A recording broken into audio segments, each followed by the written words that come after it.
Vamos falar um pouquinho sobre as efemérides, né, desse ano de 2014, que tem várias pipocando por aí. A primeira delas são os 100 anos da Primeira Guerra Mundial. Mal falado, né? Mal falado também, que as pessoas mal conhecem, não se fazem aí debates ou programas específicos. O que foi aquela Primeira Guerra Mundial e que consequências ela teve para o começo da Segunda Guerra Mundial? Acho que essa que é a grande questão, né? Ela é a Primeira Guerra, por isso que chama Primeira Grande Guerra Mundial, que envolve os continentes, né? Você sabe que tem um episódio curioso da Primeira Guerra, né? Que a gente gosta de contar no meio do cursinho e tal, que é a participação brasileira, né? O Brasil enviou um navio com médicos, enfermeiros para dar auxílio, porque o Brasil não tinha força militar para participar da Primeira Guerra Mundial. E aí era uma época que tinha uma epidemia da gripe espanhola, né? E aí grande parte da tripulação se contaminou pela gripe e ao invés de cuidar, deu trabalho. Quando eles saíram do tratamento, da quarentena, que foram realmente chegar até a Inglaterra, se depararam com um cardume de peixes. Um cardume que chama toninha. Toninha é um peixe, toninha, tem até uma praia em Ubatuba. É um peixe parecido aí com um mini golfinho. E imaginaram que era um submarino alemão, porque é o grande... E começaram a bombardear aquele cardume de peixes. E foi a grande vitória nossa na Primeira Guerra Mundial, que foi a vitória na Batalha das Toninhas, né? Que nós vencemos um cardume de peixe. Para dar uma quebrada aqui nessa história, né? Mas, enfim, a Primeira Guerra Mundial, ela completa um ciclo que é todo o século XIX, né?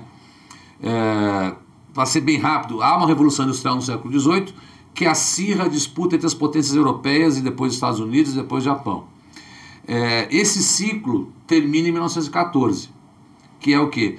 Quando eles percebem que para se conquistar espaço dentro do mercado mundial é necessário partir para uma briga bélica, né? Promovida essencialmente pelo expansionismo alemão, né? Então, agora, ela cria, né, para nós a queda do chamado europocentrismo. A Europa se desmonta com a Primeira Guerra Mundial. E o grande fator que faz novamente essa Europa se recuperar é exatamente a Primeira Guerra Mundial e as crises que advêm da guerra. E aí nasce o nazifascismo, né? E eu sempre digo, olha, isso é tão perigoso, que não vamos caminhar por esse caminho, porque isso aqui também dá... Mas agora, na Grécia, com a crise econômica, né, o partido nazifascista grego teve 20% dos votos. Então essa é uma chama acesa que muitas vezes volta aí e que nos deixa... Temperar o medo na população, né?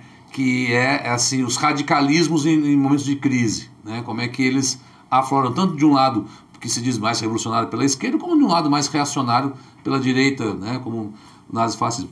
Então, eu entendo que as pessoas, quando vão estudar a Segunda Guerra, o nazifascismo, elas gostam muito mais, né? Eu brinco mesmo, quando eu vou contar dos requintes de crueldade da escravidão ou dos requintes de crueldade do nazismo, as pessoas se interessam. Mas tem que entender esse ciclo, que começa lá na Primeira Guerra Mundial. Eu sempre digo para os alunos o seguinte: se você entendeu a primeira, você entendeu a segunda. O Hitler combateu na Primeira Guerra também. Ele foi soldado, ele foi até homenageado, porque ele tem um acidente com gás mostarda, ele fica internado no final da guerra e tal. Então, eu acho assim, e imagino que esse ano merecia, né, uma conversa mais detalhada sobre a Primeira Guerra Mundial, mas quando de eleição no Brasil, com Copa do Mundo, nós vamos olhar muito para o nosso umbigo. Por isso eu acho que os próprios veículos todos estão olhando pelo que você falou, né? A gente já tinha conversado um pouco sobre Getúlio, sobre a coisa do golpe, né? Mas isso é decorrência, na minha cabeça, desse momento especial que o Brasil vive. Mas saiba, de 4 em 4 anos sempre volta, viu? Quando chegar em 1918 também vão fazer... porque junta a eleição, junta Copa do Mundo, então volta o nacionalismo, né? Volta uma coisa patriótica. Veja esses dias que antecederam aí, a bandeira do Brasil tremulando com a história do Senna, que fez 20 anos, né? E hoje faz 20 anos também que morreu o Mário Quintana. Pois é. E esse aí ninguém comenta muito, né? Prefere o Senna. Não que ele não seja um herói, não vamos falar contra o Senna, porque... Cada um no seu lugar, né? Mas merecia também uma homenagem a Mário Quintana, o grande poeta aí, né? Você sabe que eu estava escutando na rádio agora? Você acredita que o Mário Quintana nunca venceu uma eleição para entrar na Academia Brasileira de Letras?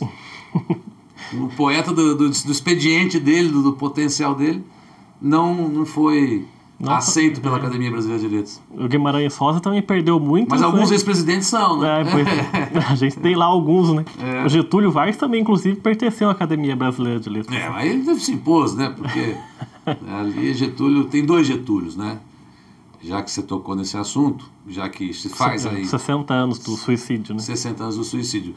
Acho que isso vai aparecer um pouco mais no segundo semestre, por causa de agosto, então... A Copa acaba dia 13 de julho, talvez alguma homenagem... Agora se falou mais dos 50 anos do golpe, porque, né? Foi agora em março/abril, né? Acho que no segundo semestre talvez façam menção. Estão lançando um filme agora, né? Você assistiu o filme, você me contou? Assisti e não achei bom. Não achou bom, Não né? achei bom. Eu ia ao filme, né? Mas aí os eventos paulistanos ao redor dos filmes que estavam passando... Fiquei meio preocupado, não, vai ter muita gente ali, vai estar tudo fechado para parar o carro e tal. Mas lançou quinta-feira, né? Tá fresquinho. O Getúlio, que papel ele tem para o Brasil, mas para os brasileiros? Porque para os brasileiros ele é o pai dos pobres, mas a gente sabe que no primeiro governo dele, de 30 a 45, ele foi um ditador, teve torturas, assassinatos. Que papel ele tem fundamentalmente para o Brasil? Então, o Getúlio, esse lado político, principalmente no Estado Novo, entre 37 e 45, né, que mostra um Getúlio terrível, terrível. Persegue as pessoas, tinha uma polícia secreta, né?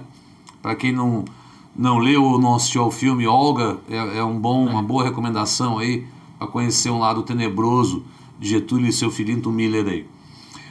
Sob o ponto de vista econômico, o Getúlio tinha uma visão estratégica para o Brasil muito interessante, né? Ele imaginava e ele tinha razão disso, que o Brasil precisava de um suporte industrial, que era a tal da indústria de base, fundamental para o país dar aquela alavancada. E nesse aspecto ele foi muito seguro, ele foi muito empenhado, tanto que ele que traz a primeira siderúrgica para o Brasil, né? Esse lado do Getúlio muitas vezes é a Companhia Vale do Rio Doce. Esse lado é um lado meio escondido, né, dessa presença do Estado como grande fomento, né, do nosso desenvolvimento. O Getúlio tinha essa visão. Tanto que é interessante até dizer, assim, sem crítica nem nada, o Fernando Henrique Cardoso diz o seguinte: eu vou ser o não Getúlio, eu vou ser o anti-Getúlio quando ele ganha em 94. Porque ele diz, olha, esse modelo que o Brasil tem foi pensado por Getúlio, eu quero modernizar, então o Estado tem que diminuir o seu papel. Hoje a gente sabe que isso é muito relativo, porque quando veio a crise nos Estados Unidos, quem ajudou a crise foi o próprio Estado, né?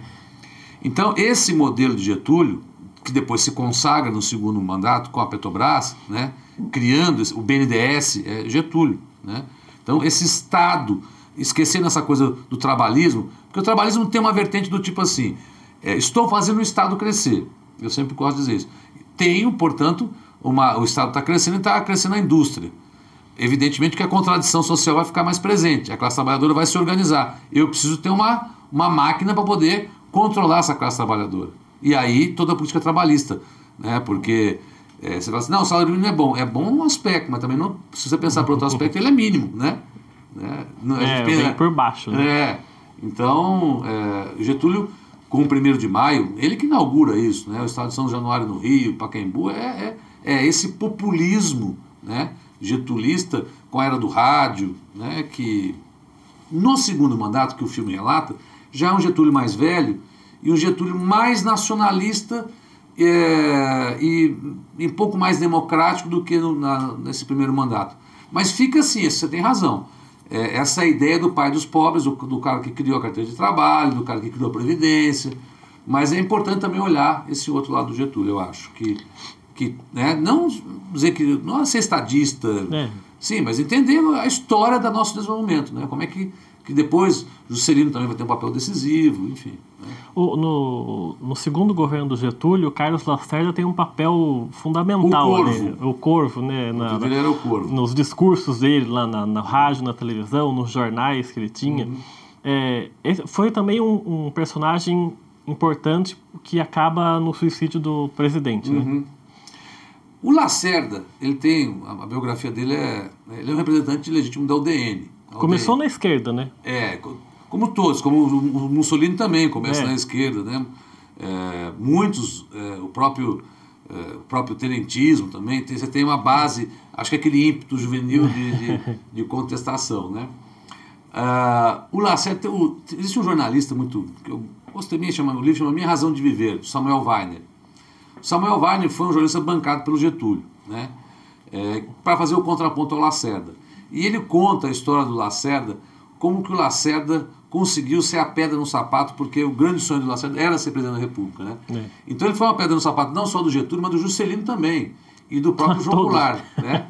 Então, a gente sempre associa o Lacerda a essa história porque ele foi diretamente afetado pelo episódio da Rua Toneleiro, né? Que o Gregório lá tentou fazer justiça com as próprias mãos, dar um cala-boca nele, e uma história muito mal contada, que a gente não sabe se o tiro que matou... Até hoje, né? Até o major, hoje. Ninguém sabe se a bala veio realmente do cara que estava tentando atirar no Lacerda ou se veio do próprio Lacerda, porque o Lacerda saca a arma e troca tiros com o cara, né? Então essa é uma polêmica aí que eu não gosto quando entrar nessas polêmicas. Tem que dizer. Não, isso aí deixa para quem quer ganhar dinheiro com livros bombásticos, né? Então, o Lacerda tem esse papel decisivo, mas é importante entender o Lacerda como um político fundamental na defesa desse projeto da UDN e depois vai desembocar naquele outro evento que está completando também. Né? Porque o Lacerda, ele estava refletindo alguma coisa, algo sobre o golpe para a gente conversar nesse final de semana. A nova definição sobre o golpe, já estou buscando outro assunto. Né? Que eu falo. Um puxa o outro também. Que eu como jornalista, ele faz a pergunta já querendo engatar lá na frente, né? E você, como um grande conhecedor da história, né? Leitor, o que acontece é o seguinte, há uma polêmica, revolução ou golpe? Já estou partindo para outra efeméride aí de 64, né? Hoje, o meio acadêmico, o debate é golpe civil-militar. Então, acrescentou-se ao que aconteceu em 31/1 de abril de 64, a palavra civil. Porque antes era ou revolução, que era a visão dos militares, ou golpe militar. Agora não. A academia entende que é preciso dizer à sociedade que havia um componente civil, que não era militar, que apoiou o golpe, do qual Lacerda faz parte. Lacerda, Adhemar de Barros, Magalhães Pinto, setores da imprensa, setores da elite brasileira, que estavam focados nesse partido chamado DN, né? Que foi oposição ao nacionalismo de Getúlio e vem lutando aí sistematicamente até conseguir chegar ao poder em 64. O Tancredo Neves tinha uma frase, né, que ele diz que em 54, com o suicídio adiou em 10 anos o golpe, que era para ter acontecido já em 54. Né? Depois tem em 55 também. Quando o Juscelino é eleito, né? Primeiro o Café Filho, que era o vice do Getúlio, adoece. Aí assume o Carlos Luz. E o Carlos Luz tenta dar um golpe. E quem evita esse golpe é o general Lott, né? Que garante que haja as eleições. E depois Juscelino também sofre uma tentativa de golpe. Tem dois episódios. Jacarecanga, um negócio assim. E depois, não nos esqueçamos que em 61, quando o Jânio renuncia... Jango, né? Jânio. Quando o Jânio renuncia em 61, o João Goulart estava na China. E os militares falaram, não, ele não vai assumir. Ali foi um golpe, foi o prenúncio do golpe, porque ali adotou o parlamentarismo. Quando ele retorna ao Brasil, ele não retorna ao golpe presidencial, é necessário um plebiscito para que ele consiga assumir. O Brizola fez a campanha da legalidade também. Exatamente nesse episódio. Então você tem 54, 55, né, com o Carlos Luz depois, aí, 61 e 64. Agora, eu não gosto muito dessa tese tão sistemática assim, porque eu acho que tem uma coisa aqui no meio do caminho, porque a gente também fica olhando muito só para a história do Brasil. Isso é um erro aí, da formação de professores. Na minha formação, graças a Deus, a gente já teve uma outra visão, que é o seguinte, é olhar para a história da América. E acho que isso é uma coisa muito importante. Porque em 59 você tem a Revolução Cubana. E a Revolução Cubana assusta muito os Estados Unidos. Os comunistas, né? Aqui no meu quintal, a 120 quilômetros de mim, né? E aí há uma opção do tio Sam em procurar na América do Sul se aliar aos militares. Em 74, toda a América do Sul era governada por militares. Toda. E todos com uma história muito parecida com a nossa. Né? Então, me parece que era um projeto geopolítico de maior alcance do que essa briga nacionalista aqui, entreguista. Não era, me parece isso. Acho que sim, que nós tínhamos uma elite comprometida, mas que quando vem a Revolução Cubana, esse projeto acelera. Porque aí, no contexto da Guerra Fria, que nós não podemos esquecer, o Brasil está inserido, e os americanos não estavam olhando para cá, aqui estava tudo resolvido para eles, né? Isso aqui já tem o domínio, tem o controle da situação, né? Tanto que você vê, né? Quando acaba a Guerra Fria, há uma tendência natural na América do Sul à contradição. Eu não acho que, não estou defendendo o Maduro, mas a América do Sul, ela a contradição muito presente. Então, a esquerda acaba tendo um discurso, ou centro-esquerda, porque não dá para dizer esquerda mais, ela acaba tendo uma facilidade de ação aqui, porque a elite mais concentrada, que mais enriquece no mundo, a elite que mais vilipendia, pegando a frase de Getúlio aí, o verbo, a sul-americana, né? Uma das mais, né? E que tipo de herança o golpe de 64 deixou para o Brasil? Que tipo de ranços esse golpe deixou para a população? Para a cultura em geral, né? Eu não tenho nada contra militar. O militar pode governar? Pode. Desde que se submeta ao voto. Não é como todo mundo.